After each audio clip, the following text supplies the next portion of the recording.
Okay, welcome, my Kickstarter friends. My name is Mark. I am the designer of Hero Catastrophe, which you're here to play. Yes, with me is my dear friend Zack Garth.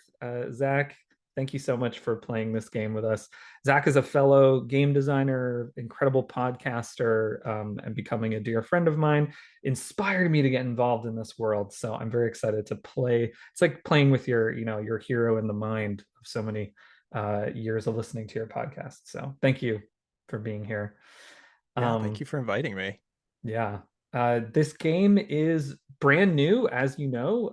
I've written a bit about the mechanics and how it works, but I wanted to do a little game test. I'm not sure how much we'll get through the whole game. Some of the game we'll see, but I figured I'd start by kind of reading the dramatic intro to the game that's written in the game.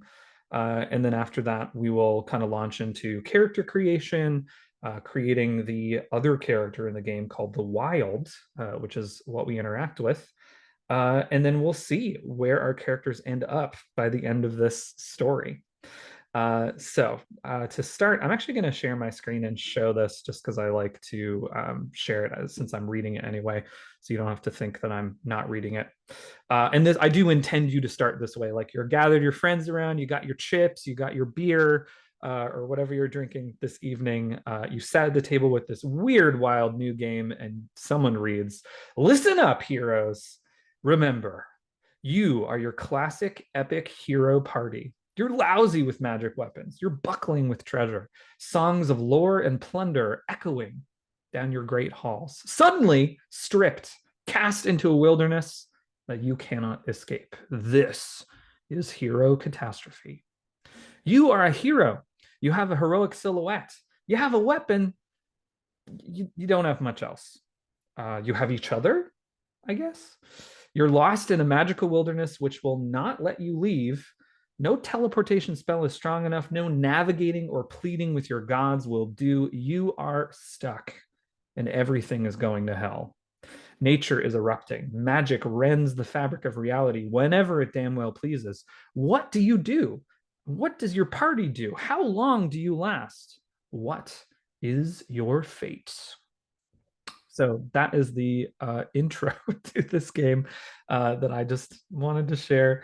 We're going to start with step number one. We've talked a little bit about this in advance, but Zach and I are going to pick some characters. And the first thing you do is you pick a weapon. In this game is using a polymorph system, so it's super simple. There is no math. You only pick one dice, and that's the one dice you roll for the whole game. So it's an important decision. You have some options. You can choose the D4, the four-sided dice, which is a wand. If you want to be someone who, for problem solving, uses creative invocation. You could be a D6 for dexterous precision, unlike me pronouncing that word. You could be a D8, which is the sword for decisive action. You want to be someone that takes action. And last but not least, the axe, which is the D10, most numbers on the dice if you want to play, through sheer force of will. These dice represent your weapon. They also represent like how much you can take, generally speaking, in this game. So if you have four sides to your dice, you can take up to 4 harm. Once you're at your maximum harm, if it's fated, you may die or be permanently transformed. So just know death is definitely on the table. In fact, it's a key part of this game. Uh, Zach, I mentioned this to you that we don't have written in this copy right now safety tools to talk about how we're going to play it together. But in my fuller version, I anticipate having a little section to talk about, okay, you're warriors, you're assembling around this campfire. What are the agreements we can make? And specifically agreements around death. That can be a hard topic for folks to talk about. Certainly, I think it's something our culture could and should talk about more. That's why it's important to me in the game. But are there any things for you related to death or violence, gore, anything that we could do to take care of each other while we play together, improvising live right now?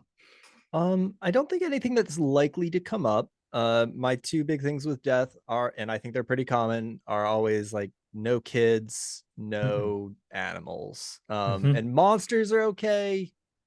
Danger, I like, and I Animals is always a weird one because people say animals, but it's like, well, if you're like, how do you feel about getting attacked by a bear? And they're usually like, oh, that's fine. Mhm. But no pets, no children. Otherwise, I think I'm okay. And I will voice anything if we start to get into, like, if I suddenly discover that I have a weird thing about eye injuries. Is Mhm. not normally me, but But it you might be never tonight. know. You never know. Yeah. You can feel free to like wave at the screen or even raise your hand on Zoom. We're recording this through Zoom. If you feel like just sort of letting me know, hey, let's move in a different direction. And I have an open table policy. So if you're ever like, okay, cool, thanks, man, and you leave, it'll be awkward for me, but I'll handle it, you know? Okay, so that is that. I mean, I think for me, my main thing is just like the deaths of lovers is a tricky topic for me. So I'd prefer us to not play lovers as characters in this game. Different for everybody, but for me, it's a little bit of a softer spot. Yeah, that's a good insight. Mm-hmm. Gore is fine. I agree with you about animals and children. Makes perfect sense. And yeah, we get to create what comes up in this game. We're deciding together. It's a collaborative game. There is no GM. So we together are going to decide what we face when we're on this magical wilderness. Um, Now that you have your weapons, we've had this brief discussion around like how we're going to care for each other while we play the game. You should be aware of the moves that you have available to you. These four moves, it's a very polymorph thing because each of the dice is kind of good at one of the four moves. The manifest move, which is about sparking change, magic, summoning things, causing the extraordinary. You succeed if you roll a two or a three. So if you have a D4, that's 50% of your dice right there. And then if you crit, if you get the highest number on your dice, you get to add additional world shaping extraordinary effect to your success. So you're, 75% likely to manifest if you are using a wand. However, if you get a one, which is true of any dice roll, you're actually going to do double damage to everybody because there's two catastrophes that are going to have to be rolled if you get a one. So that's the balance of the wand. You do really well, but when you fail bad, and everyone gets in trouble. Kind of like, chaotic magic is. A D6 move is really good at manipulate, which is you succeed on a three, four, or five. You handle a situation with agility, you maneuver, you sneak, you trick, you feel around the edges. If you crit, you double the impact, right? You double the range, the effect, whatever you're trying to do, you do it super well.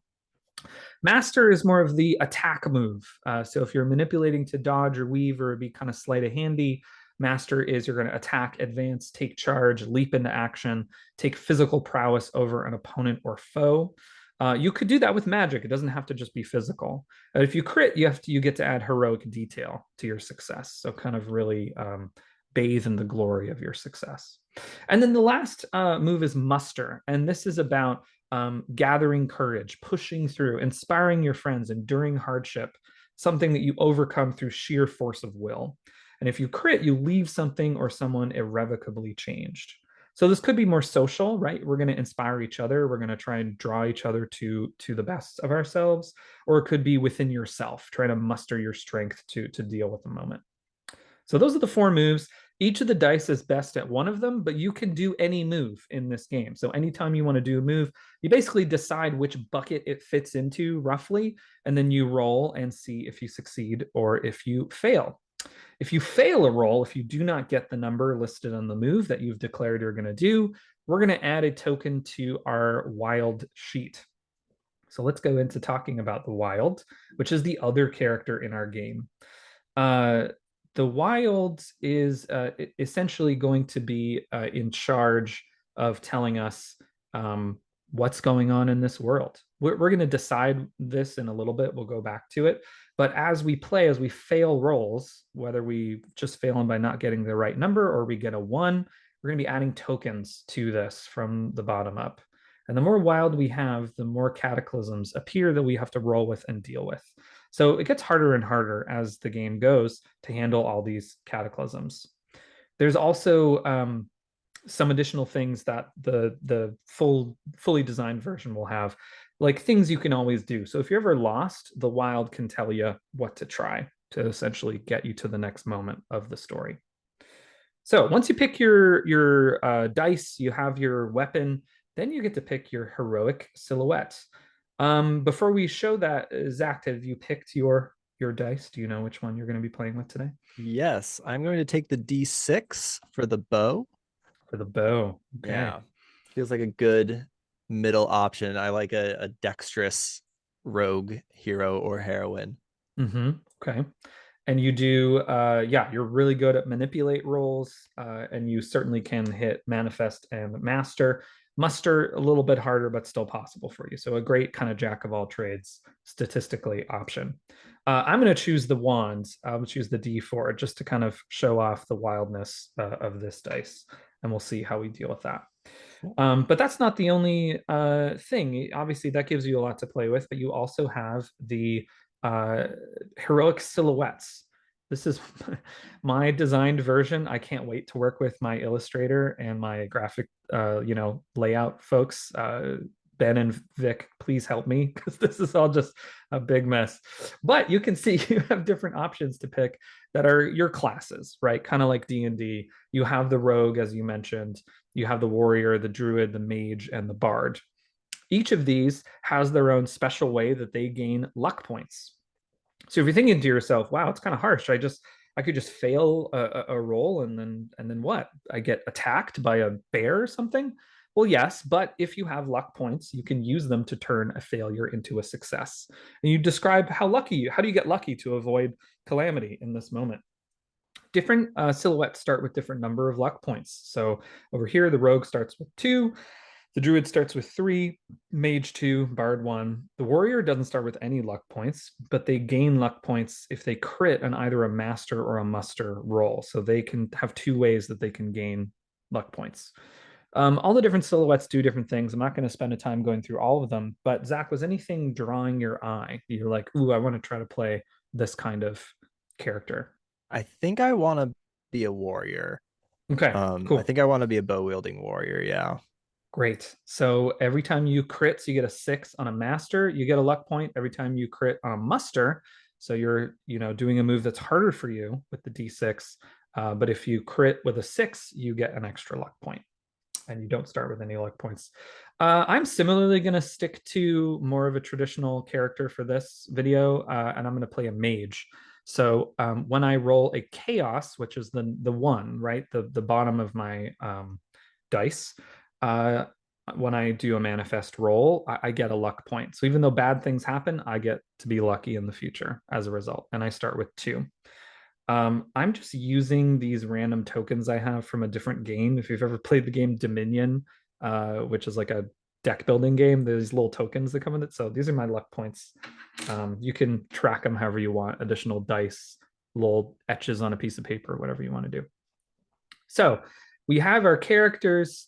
I'm going to show the character sheets so we can keep going and creating these characters. And we're going to start, Zach, with the bow. Again, all of this will be redesigned, but you can see that there are a few options for the bow. You get to pick a name. You get to circle 2 vibes that you have, Zach, and there are a few different options. You could be scowling, you could be serene, you could be slick, unassuming, you could be portly, you could be graceful, gangly, hot, horrific, charming, cutesy, questioning, cranky, unkempt, tattooed, or twinkly. Do you know which 2 off the top of your head you'd like to pick? I like these a lot. I'm going to go with scowling and mm, tattooed. Okay. It's why are you playing me, Zach? I don't understand. So you're scowling, you're tattooed. So what's your reputation? If you could pick a word for your reputation. My reputation is fearsome. Fearsome. Okay. Scowling, you are the maneuverer of destinies. Do you have a name for yourself? Rakir the Third. Rakir the Third. Okay, I Yeah, like R that. Rakhir. Okay, Uh, please put that in the chat for me so I remember because I'm not going right. to remember otherwise. Or you can change your name, whatever you want. Okay, so Rakir, you are scowling and tattooed. You have a reputation for being fearsome. Something you don't need to answer right now, but I added this to sort of prompt, some juicy details for yourself. As you're playing this game, I want you to ask yourself, what is of value here and what can you do to gain it? So, in line with this roguish quality, as you're around, could you answer that question for yourself at any point? What is of value here and what can you do to gain it? With our dear friend Rakir the Third, there is our wand character. I'm gonna basically choose my inspiration, um, similar to this guy who is in the background. Oh, I'm actually mirrored, so it's over here. The guy with the big hat, little short guy with the wand from the art that Ben made. I just obsessed with this little wand guy. I think his name is Little Wand Guy.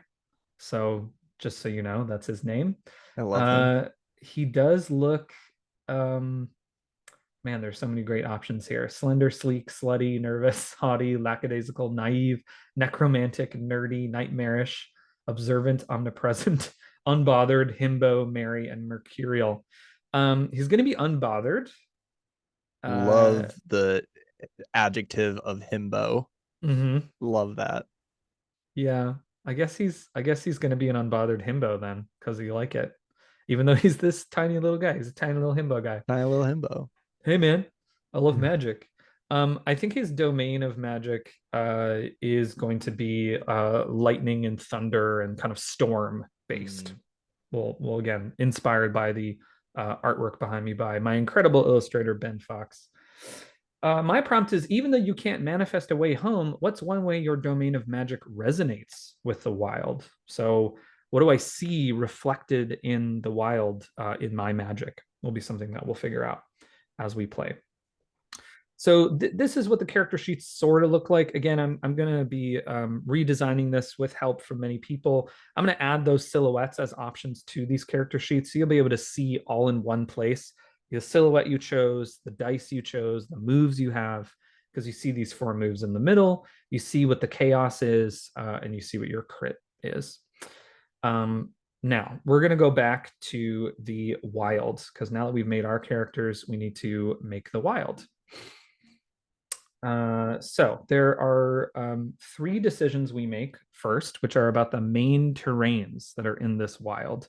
So as we're thrown into this chaotic wilderness, what do we see? Do we see forest, wetlands, islands, mountains, glaciers, demi-plains of glass, desert, valleys, jungles, rocky coastline, tundra, or something else, if you so choose to pick something else? Are you responding to any particular one, Zach, or two? Uh, could I offer one that's not on the list? Yes, of course. Could we throw a savannah? Could we do Ooh, like a plain? okay. So Savannah. Um, do you have any others that you're interested in? Um, It's okay if not. I'm just curious. I let's throw a mountain in there too. I like that. Some verticality next to some horizontality. Yeah, thinking of like Uh, Uluru. I don't know that. Let's say that there is a glacier also in Ooh, this savanna. So there's a glacier, a mountain, and the savanna. Now we get to pick one countering fact. The idea is pick something that really doesn't fit with these. So there's some extra layer of magic and mystery. The options are breezy, pungent, sticky, on fire, cold, hot, deep, shallow, wet, covered in bees, lousy with bears, bat infested, or something else. We get to pick one, and you're my guest here, so you get to decide what's the countering fact. I'm having trouble. Is there one that you're leaning towards? Well, so we have ice and glacier on one side. We have a hot savanna. We have a mountain. So it feels like both on fire and cold, we kind of already have covered. Same thing with hot, sticky. Yeah. Um, I would choose one of the 3 animal options, either I'm, covered in bees, lousy with bears, or bat infested. let's do covered in bees. Covered in bees. Covered Okay. in bees. Ah. I like bees. I also bees are interesting because they're kind of like they can kind of go either way. Like bees can be really aggressive or they can just kind of be there, but they're even when a bee is just there, it's very stressful. Even if the Mhm. bee does not care about you at all, it is a very stressful experience to be surrounded by bees. Yes. Yeah, so we know it's covered in bees. They may or may not come up in the story. It depends. But one of the options for the cataclysms that we might roll involves these beings that are attacking. So maybe they're bees, or maybe they're related to bees or other things. We get to decide. But we know that when we're out in this magical savanna with a mountain and a glacier, there's just bees everywhere, which is just a detail that we know. And then just to sort of draw attention, so this main table, I'm still tweaking the words here, and I might change some things around, but there are 8 different possibilities of cataclysms. So we'll roll a d8 when we're called to. We do it at the beginning a few times, and then we do it throughout the game whenever we fail a roll. Every time we add a token to the wild, we roll on the cataclysm table. And in the first 3 tokens that we put, you're just adding one. You roll with advantage, so you get to pick which one you want. In polymorph, advantage doesn't mean the higher number; it means you get to choose between 2 numbers.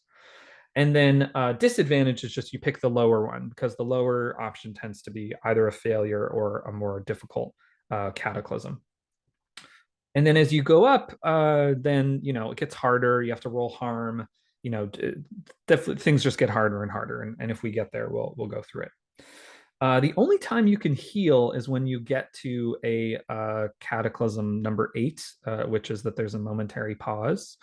And so if you have a luck point, you can spend it to heal 1 harm. You can also give that to somebody else if you don't need it, but you want to heal somebody else. That's still something that's also kind of evolving in the game, but just so you know, if you want to heal, the only time you can do it is if we get to a momentary pause. Okay, so that's it for the wild.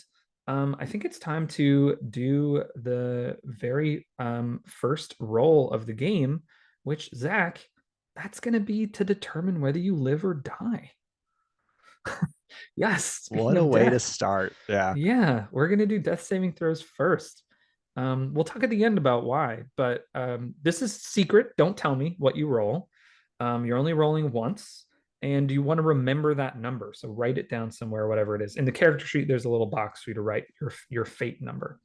But I'm going to go ahead and roll mine. You can roll yours. All right. If you roll the lower half of the dice, so for me, a d4, a 1, or a 2, I know that I'm not getting out of this wilderness either alive or intact. Like something will irrevocably change about me if I don't care to die. If that's an agreement you've made as storytellers. If it's a 3 or a 4, I know that I'm gonna make it in some way. So either my spirit lives on, or I feel like I've grown and changed, and I can keep traveling through this wilderness and see if I can find a way out. But for the purposes of the story, I'm not gonna die at the end of it. So let's roll. Okay. And we're not telling each other what we got as much as I want to. So we've already done this. Names. We didn't talk about pronouns. Definitely encourage, especially if they're important for your character, to share. My little one guy's pronouns are he, him. Rakir's also gonna be he, him. Great. You choose your silhouette. We've done that, and your Mhm. weapons. Is there anything about the backstory? We kind of talked about you being notorious, fearsome in some way. Is there anything else you want to share about like where you come from? Maybe things that you are wearing or things that you look like before we start? Um, yeah, well, so Rakir is just kind of he is a tall, kind of skinny gentleman, dark complexioned, and he is wearing all red. All of Mm, his clothes are red. I have straight up stolen him from. I'm doing the loop on the third thing where I'm okay, making it my own character, the grandson of a famous character. sure. Um, so he is the grandson of Rakir the Red from Elric of Melniboné. Okay. So I am the great grandson of Rakir, and I am a famed archer of Fum, and I've adventured the land, kind of developing this reputation as a fearsome bow wielding poet warrior, and yeah, that's Rakir. That's all I know about him so far. That's perfect. Yeah. Yeah. The little Juan guy, of course, is called that because he's never revealed his name to anybody. Whenever you ask a question of him, there will be thunder rolling in the distance, and that is all that you will hear. He tends to get hired to go deal with severe weather events around the world. So he travels a lot and doesn't really make friends because he doesn't really give much. He may speak a word or two. He's not completely mute, but most of the time, if you want to talk to him, he's just gonna roll with the thunder. Uh, Little Wan Guy and Rakir are suddenly at the beginning of this story thrust into this world, and we are going to figure out what we are doing. The first thing that we're going to do is roll our dice again, and this determines how many catastrophes we have to deal with right away. So, separate from the secret roll now, just roll again and tell me what number you get. I got a 6. You got a 6. Okay, so Mm-hmm. yours is a success, right? It's the crit on your dice. I got a 2, so that's a failure. So we're gonna roll on the wild table twice because we have one failure, and then we always start with rolling one. So we both have Okay. succeeded, but I'm gonna deal with one. So we're thrust into this situation. We may or may not know each other. I guess we'll determine that in a little bit. Would you like to do the honors? Do you have a D8 available to roll on the Cataclysm table? Oh, yeah, I do. It's a virtual one, but I can Yeah, roll it. that's okay. I'll roll one as well since we both have one. I rolled an 8. Okay, and I rolled a 7. Boy. So we land in this magical wilderness, and there is a momentary pause. Rakir, uh, how do you feel? How do you spend the quiet? I think trying to uh gain my senses, trying to observe what's going on. Um uh I think I am not um unfamiliar with being transported to strange planes of reality. This is Mm, something that I'm aware of happens. I don't know if it's never happened to me, but I know it happens. And this is definitely a strange place. Uh, so I think I'm just going to spend some time trying to get my bearings now that as long as I am here and not under attack. Um, and I don't know. Do Were we adventuring together, Rakir and Little Wan Guy, or did we both just kind of come here separately? I think we came here together, but I'm gonna say for the comedy of it, we don't know each other very well. It's not like we've been adventuring buddies for a while. You might have met me in the lobby of the hotel we're both staying at for whatever gig we got hired for, right? Like we're Yeah. just kind of like, hey man, another adventure, cool, cool, cool. You mostly, I don't know, what do you say when you meet him, you think? Yeah, I think it's very uh very uh gruff, I think. Mhm. Just kind of you're here as well. Interesting. I forgot to mention because again, it's just in the design, but he has this mask on his face, so you can't even see what he's looking like.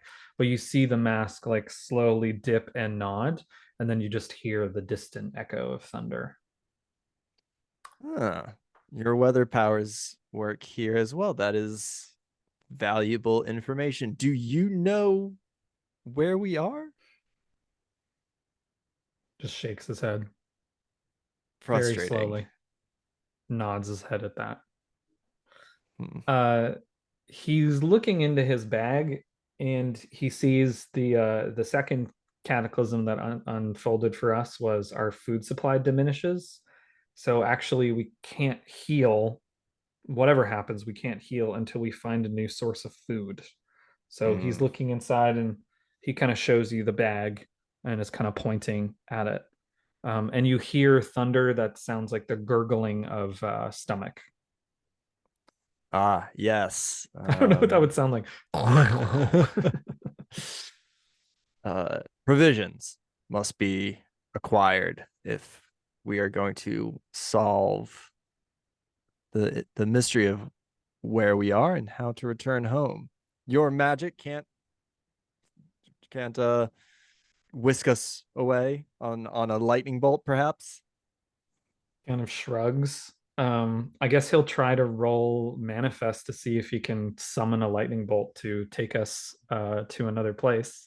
Let's see. Let's try. Okay, let's see what happens. Ooh, I crit, baby. Ooh, nice. Got a 4. Okay, so I had world-shaping extraordinary effect to my success. So Wong Guy sticks his wand up into the sky, and you just see this incredible lightning bolt come down, and he disappears almost as if he's disintegrated on his spot. Oh And God, then I immediately think that you are dead. Like, oh God. I think if you're okay, like looking around, you just see this like lightning bolt zigging and zagging all through the sky, Oh and yeah. then all of a sudden, poof, he appears right beside you, and you're just kind of like hit with a shock of static electricity, um, and he kind of turns to you and says, "Doesn't work. Mm. I don't think That I don't think my magic can get us out of here." that is frustrating. Frustrating. You mentioned you were looking around. Do you want to do a move to see what you find? Yeah, so that sounds like mm, You could mm, make an argument that it is a manipulate roll because you're kind of trying to figure out how you can gain leverage. yeah, and I'm looking at feel around the edges, like it, metaphorically. Yeah. Yeah, I think manipulate. I could also see master, take charge. Yeah, it's up to you. Which one do you think feels more right for Rick here in this moment? Um, I actually kind of think what. Let's see, what do I think I'm gonna go with master. Okay. I, So I you I I see my first instinct was manipulate, but I also kind of feel like Rakir's personality lends towards like master for this. He's charging in to solve the problem. okay, go for it. That is a 3. So That that is is a a 3. fail. Okay. And you don't have any luck points because you're a Nope. warrior, right? Hmm. So we're gonna add a token to the chaos. Um, we roll with advantage from the chaos from the cataclysm table.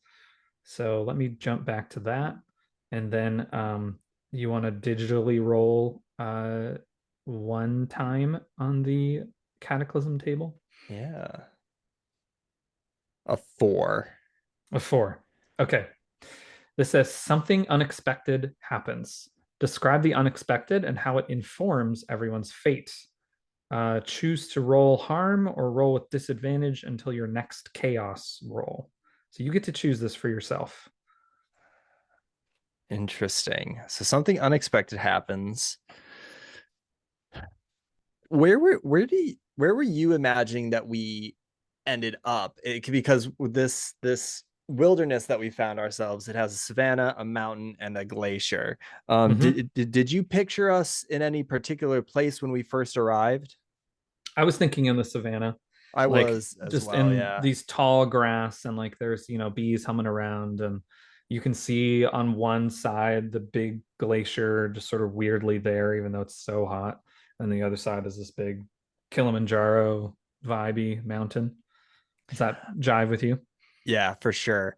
I'm wondering, so when we have something unexpected happens, and tell me if this is kind of in line with the spirit of the game.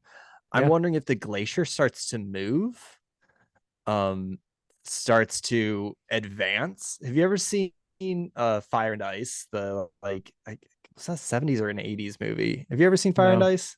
Mm-mm. Absolutely wild animated sword and sorcery movie that features a glacier wizard who is just pushing a huge glacier across the land and devouring everything. Amazing. And that's kind of what I'm picturing. This glacier just starts to advance towards us like very quickly. Mm-hmm. Just spouts of ice just jutting out as it like crawls menacingly across the savannah. Mm-hmm. Yeah, so we're seeing this crawling towards us. It says you choose to either roll harm or roll with disadvantage on your until you get a chaos roll. Which would you prefer? Oof. So if I roll harm, You can you roll remind your me how rolling? dice, you Okay. roll your dice, and whatever you get, that's how much harm you take. Ooh, and I only have 6 health. Correct. So I could just die on my first roll. Yes, you don't die immediately when you're at full harm. It depends on your fate, right? Like Okay. what um and certainly with like a two-person game, I would expect we would keep playing a little bit. It's more like what stress level is the character at? What point I can they see. handle? If they're at full harm, the next time something really bad happens, it's like then the fate is probably on the line, you know? Okay. Mm-hmm. I expect people to kind of deal with this whatever way they want, but imagine it's just kind of signaling how you're progressing as the game gets harder and harder. Yeah. I'm gonna roll to take harm. Taking Okay. disadvantage sounds really frustrating Yeah. until my so I'm gonna take harm. Oh my gosh, that's a 1. Okay, there you go. So maybe like what harms you as the glacier starts to move towards us? Yeah, I think it starts, crawling towards us and I start running, I guess, like in the direction of the mountain. Hmm. Um, and I think at one point because I'm running through the savannah, I think I like call for you. I go, little one guy, follow, let's go. We have to escape. Ah! Um, and I think I start running and we're running through, or I'm running through the tall grass. And I think I just like hit a divot and twist my ankle and just bite it. Oof. And I managed to scramble up because it's only 1 harm, but I've hurt my ankle like pretty, not like terribly, but enough that I am noticing it as I'm running. Hmm. Yeah, I think little Wanga is gonna run after you, and I'm gonna roll a. I think this is. I think this is manipulate. Handle situation with agility. How quickly can I run and try and catch up with you slash dodge out of the way when you trip and like keep it moving. Yeah. I'm a shorter individual, and I don't run a lot. I usually obviously teleport with lightning apparently, but I think I'm listening to you in this moment and just like, oh shit, suddenly there's this huge glacier coming at me. Let me see if I can get. So I have to hit a 3 or a 4 to be successful in this move. So it's a little harder for me. It's 2. Mm. I am going to spend, I have 2 luck points as a mage, so I'm going to spend 1 to turn that into a success. Because I am a lot squishier than you, and I do not want to get crushed by this glacier. So I'm going to dodge out of the way, and I catch up to you. Maybe like help pull you up as you're kind of getting back on your feet. So we don't roll on the table again because I turned it with a luck point into a success. The glacier is very likely still after us, right? Like it's Mm. rushing at us. So what are we gonna do? Um, uh, I have an idea. I would okay. one of the things I still am working out in this game is like how do we share a narrative, uh who's going to be in charge of attention in the moment. Mhm. So I'd like to, if you're playing at a table, you like tap your dice, like, ooh, I have an idea. Or I guess on Mhm. screen you could like tap the screen a little bit. Um, but anyway, that's my idea. We'll see. I'll write some rules about that. But my thought is, I think the little wand guy is going to try to, you know, put out his wand and see if he can stop the glacier. Use maybe some like wind magic since he's stormy, get a big wind wall going to like push back against this oncoming glacier. Awesome. Yes. Yes. And I think Rakir is shouting, little wizard, do something. Okay. And that is a chaos roll. So it does not work. I do get a No. luck point back for being an arcane chaos mage, but we get to add 2 tokens to the wild sheets. So let's see what happens with our wild sheet now. So we're up to 3.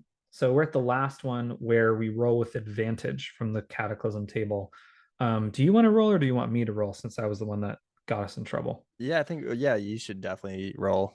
Okay, so I get to roll with advantage still. That's good. But I do have we have to have it's like rolling once per token. So we have to have two cataclysms are gonna erupt, but I get to roll Okay. with advantage.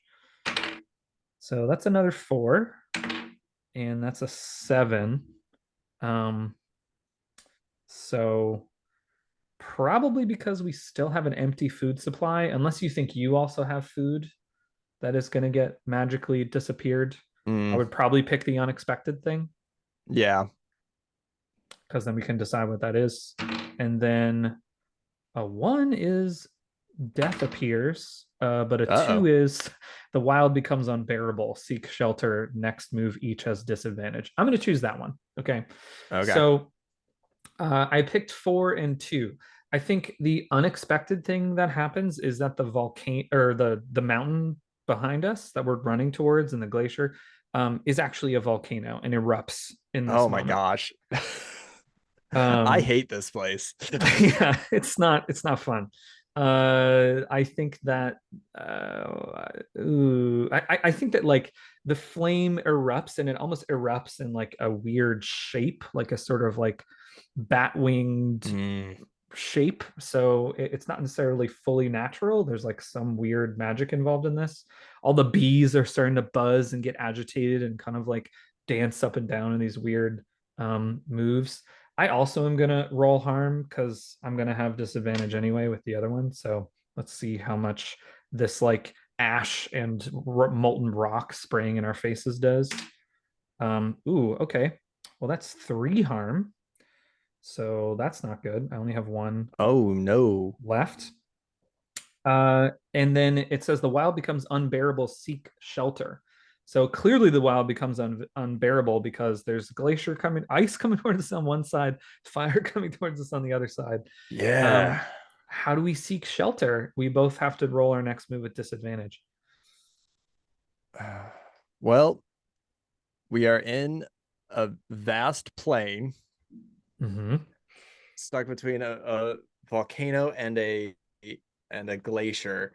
Um, I think given the two, oh my God. And I imagine they're both kind of looming over us. Like it's not so much space, you know. Yeah. I wonder if the shadow of the glacier is slightly safer. Mm, Um, I think Rakir is hesitant to go towards this evil magic volcano. And as long like I don't know what kind of leniency we can give ourselves, but I'm imagining as the glacier is approaching, as the cold glacier is approaching the hot volcano, like the heat of the volcano is going to slow down the glacier. So maybe we can find a melting it. place. Yeah. Maybe we can find a place like in the shadow of the glacier where we are protected from the heat and also we won't be crushed. Mm-hmm. Well, Let's I definitely go. think that's what Rick here wants to try. What kind of Yeah. moves do you think you're going to use to figure out where shelter is and how to get there? That definitely sounds like I think that's gonna have to be a manipulate. I think I don't think I can um like the last one I could argue was master, Mm-hmm. although um It's taking charge, leaping into action. It's just, I feel like the danger there is you're not assessing the situation. You're just jumping into the glacier and seeing what happens, yeah, you I know? I think I want to go with manipulate. Does that make sense to Okay. you? Yeah. Yeah. Ah, I'm like scared to. That's a one. Okay. That is a one. So that's two more tokens. Oh no. So we are getting into really tough territory already. You were asking me before, like, wow, this you mean this game can go by really fast? I was like, yes, it can. Okay, so um, we're now in a situation with we're at five Uh-huh. tokens. So we whenever we roll chaos in the future, not this time because we just got into this, but we're going to add two to the wild instead of one. So if you roll a one, it gives you even more. And then we roll harm. We just take damage, and then we Oh just man. roll flat from the cataclysms. Okay. So the two that we get are the two that we have, and we're rolling harm. Can I ask, you rolled harm the last cataclysm we did. Why did you Yeah, roll harm on that one? Oh, because I because we took number chose, 4. yeah, number four. I took number four again. That was where the volcano came from. Yep, And I'm that's right. imagining like, debris, rocks, molten stuff. Maybe some like smoke gets caught in his mask. So he's tried to blow this glacier back, and instead this like volcano erupts and he gets doused with magma. So that's why Yeah. he's pretty hurt from that. Okay. Um, so we what order would you like to do those in? Roll the Oh my cataclysms or roll harm first? gosh, this I'm kind of, let's go ahead and roll harm first. I feel bad. I feel like I hurt poor little Juan guy. I feel like I gave really bad advice. Rakir made really bad decisions and is getting little Juan guy killed. I'm you don't have enough health. Wait, you don't have enough health for this roll. No, but it's okay. It's gonna That, be okay. We'll it's find out what not gonna be happens. okay, little Juan guy. It's okay, I'm fine. All right, let's uh roll harm.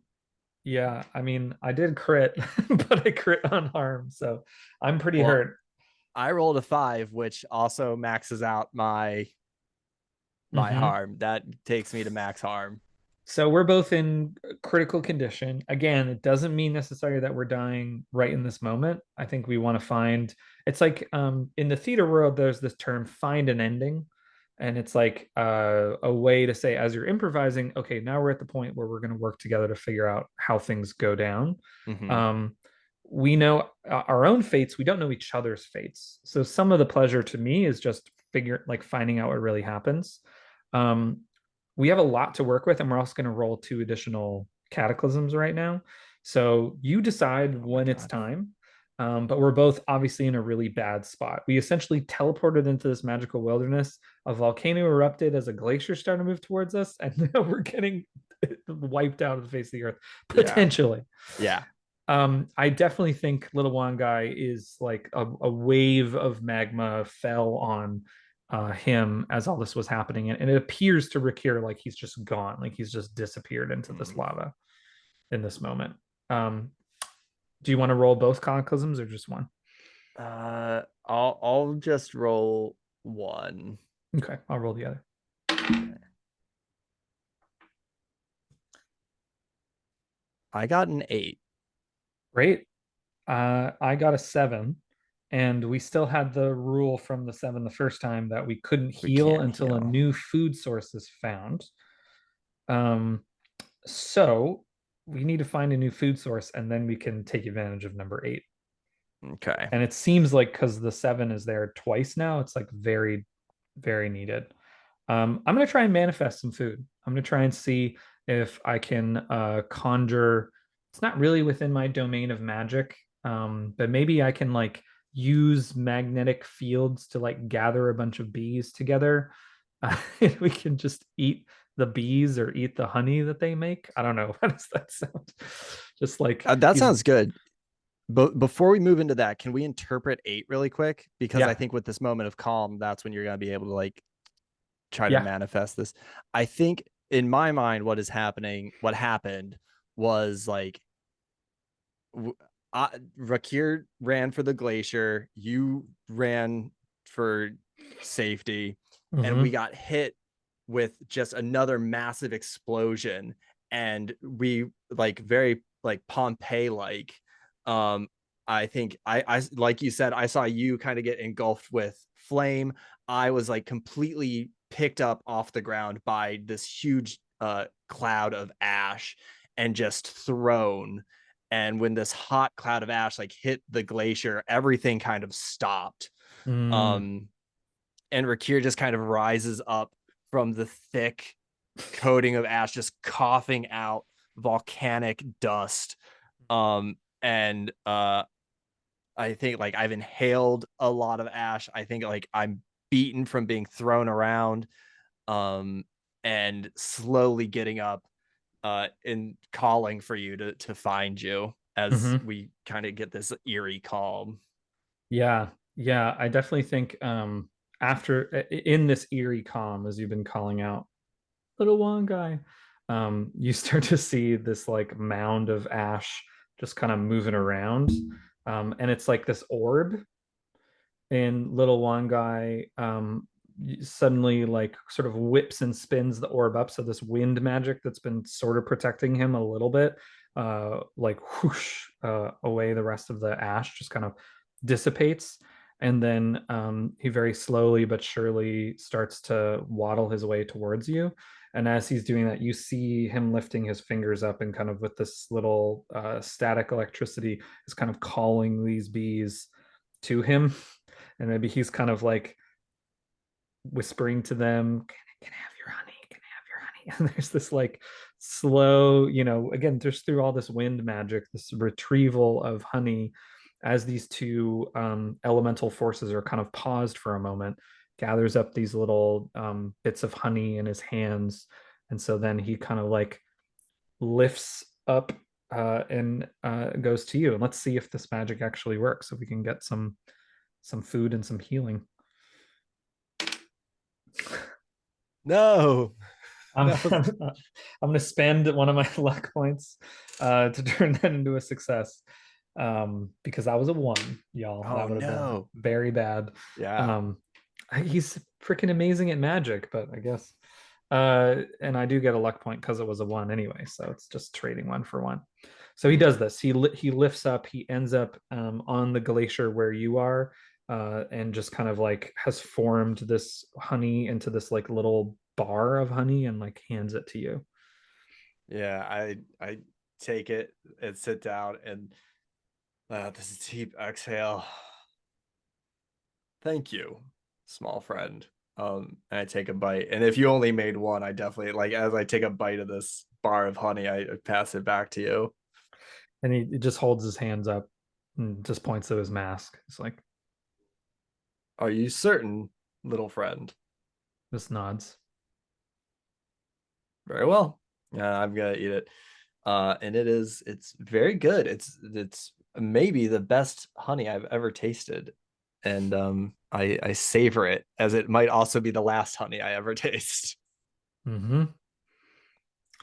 I think in the interest of time, that feels like a pretty decent place to stop. Yeah. How do you feel about that? Yeah, I'm down with that cliffhanger. We both know we're pretty well beaten, but we're here and we're gonna try. We're gonna try to make it through. Now that we're out of the game, because we might have what I would have done if we were just playing like a home game or just like playing it to play it all the way through, is like at this point I'm sort of like, ooh, maybe Rakir survives. Like maybe that's their fate. So let's keep figuring out if we can kind of get out of this situation. It's obviously very bad. There's a lot of bad stuff going on, but we had this momentary pause, and Mhm. now we've gotten to heal a little bit. So there's more to figure out. But that's because I know my fate as Mm. well. What about you? What are you thinking in this moment? Yeah, that is interesting. Because I things started going bad so quickly for us both that I Hmm. really kind of stopped thinking about the future. And Hmm. like I was like, how are we going to survive for now? Like, how are we going to get out of this so that we can get to the next stage? Hmm. Um, so I am like, I know what's going to happen to Rakir, and I think I think like I want to know more about little Juan guy so that I can connect with them more because things went off the rails so fast that I like Hmm. didn't get a chance to like get my bearings and like know who I'm here with. Right. It's such a funny like buddy comedy, buddy Yeah. duo situation. It's so cute. Yeah, well, I'm going to reveal my fate. I'm fated to survive. So this Oh. kind of was perfect because even though I was at max harm, even though we found this perfect opportunity with this rest for like getting some healing and like I think that little Wong guy had a little bit of stick to itiveness, right? Was like a lot of my decisions were like, yeah, I'm gonna try to protect you. I'm gonna try to do things to interact with this environment, but I know I'm gonna be okay. So I got it. I got it going on. I can do whatever I want. That was kind of my feeling inside. This is the first time I've played this game where I've succeeded, where I've survived. By the way, Oh, every other really? time I played, I've died. Yeah. I was fated to die, Hmm. so I was not gonna make it So much maybe that longer after. fear is much more present for you because you're like, Yeah. oh no, like in any How, minute, it's the end. how does the so since some people are fated to survive, but we all have HP, so you are at 0 HP, but you are fated to survive. Hmm. How does that? What happens from there with 0 HP, but you know you're gonna live? Like, can you still die at 0 HP, or is it expected that there's going to be some other kind of change, or you're just struggling? Yeah, well, so like I really do believe in these paradoxes. Like they're kind of really baked into the heart of the game because to me that really provokes interesting creative questions and decisions. Like maybe little Wan guy is not real at all. Maybe little Wan guy is Mm, like a spirit or a projection or like I didn't start out with that idea, but the more we ask those questions, the more I'm like, yeah, maybe he's kind of like a Jedi projection that is here to help you, but ultimately you could pass your hand through him eventually if you got close enough. Or uh, something inside of him knows he's going to fight through this. And so even though it looks like he's totally gone, he reappears and through the force of magic and will or whatever it is. So I can come up with all different kinds of stories. And certainly I encourage players to. I'm going to write a little bit more about these paradoxes in the full copy of the book because I want you to feel like you have access to ideas and things. It's hmm. not like D&D where 0 HP equals unconscious and then I roll my death saving throws. You know how you're going to end up already. So you get to decide how you get there. And so I, because I know I'm going to survive, I'm going to keep figuring out ways to heal, to use my luck points to heal, to cause magical things that protect me, or even come up with details where even though I fail the roll, ultimately there's some success still baked in there as well. That's the mm. idea, at least. Yeah, I like that. I like the it's an interesting creative uh improvisational challenge of how do I interpret this data with what I know to be true in the future. Mm-hmm. And I think that's interesting because like that's why you didn't need to eat. You weren't worried about eating because you knew that you weren't going to perish, but you were able to like give me the food because you didn't know whether or not I was fated to live or die. So it for in your perspective, the food was more important for me. So that is that's interesting. I dig that. Yeah. I like that a lot. Well, Zach, thank you so much. We can obviously keep debriefing all night, and I certainly encourage like the post game processing because I think it's very rich. We didn't see a dramatic moment where you were, tragically left us, but that just means we'll have to do it again to Yeah. find that moment for you. But for this taste test of a playthrough, I thought I really had fun. I hope you had too. Any last words about this game as you're reflecting on it right now? Yeah, I really like the way it builds like the way it builds the characters and the way it builds the world. It's very fun. And one of the things that I noticed is you were talking about like sitting down to play it. You mentioned like grabbing chips, grabbing beers. It does kind of feel like it can definitely be. I am wondering the more I see of it.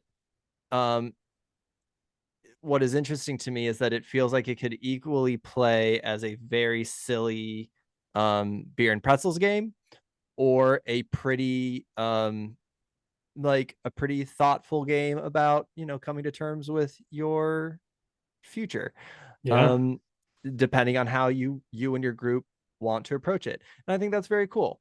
I was I don't know how I was approaching it. I was kind of just approaching it to see what happened. And Yeah. what happened was a glacier attacked us and a giant volcano exploded. Hmm. So it was very interesting. I'm into it. I am digging this a lot. Yeah, I hope that the tone can include all of it, right? I think life is Mhm. ultimately absurd and silly and ridiculous and also terrifying and dramatic and sad. Every playthrough I've done of this game has had these moments that are really touching. For me, I think just the whole I'm gathering all this honey from these bees and I'm giving it to you as this little, made like this really sweet, literally sweet moment inside of all this chaos. And I just like that this game really offers us the opportunities to do that, to kind of hold a bunch of things in at once. Um, yeah, so thank you for playing it with me and playing it publicly to sort of see what it's like. Yeah, thank you so much Um, for having me.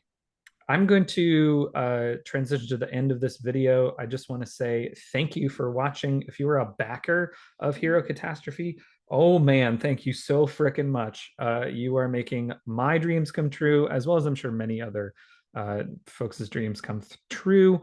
Again, this is Hero Catastrophe. This is the page as of Wednesday, February 22nd at 9:21 p.m. We're at $2,427 with 62 backers, which is incredible. I'm hoping to get to 3,000 for the next growth goal because, as you saw with this playthrough and the screens I was sharing, this needs heavy design work. This I really want this to be a very visual game. I want you to see a lot of examples of characters, and I think Ben has an incredible style. Like it was really fun to be inspired by this character today, and I think you could be inspired by all kinds of different characters if we get a full illustrated version. It takes a lot of money and time to do that, and I really respect Ben's quality of work and want to pay him well for it. And so that's where the stretch goal comes from. It would mean a lot if you could, if you've already backed, to share this with your friends, get more folks to be curious about this weird, silly game about death. And of course, if you're watching this for the first time, if you have questions, feel free to reach out on Kickstarter, or you can talk to me on Twitter. I'm at Echo Located. And I'll have that in the notes in this video. Zach, thank you so much. You also have a Kickstarter going on for your game. Would you like to briefly mention it? I can pull it up. If you go to bit.ly/hungryzine, that'll take you to my current Kickstarter, which is for a game called Hungry Gnoles Eat the Rich. That is kickstarting now. Again, like you said, I would appreciate any support from any backers who might be interested. This is a rules light 2-stat game where you play as hyena folk fighting against an oppressive monarchy. It's a very fun game. Please go check it out. Once again, that's bit.ly/hungryzine. Uh, Basically, all the proceeds are going to, like you said, Mark, for years, it's art, layout, beautifying the zine, making it a piece of art that you would be happy to have on your shelf. So yeah, please check that out. Yeah, it's huge. As indie designers, just doing this because we love it, having the ability to pay artists that are not robots to make this stuff is huge, and it really can't happen without your support. So go check out Zach's game. He also has or has had a podcast called Heart Points. He just had a playthrough of his game there, so you can check it out on the Kickstarter. He has it posted there as well. Thank you so much, everybody. We look forward to seeing you next time we're lost in a magical wilderness. And until then, have a good day, night. I don't know, wherever you are. Have a good one. Have a good one.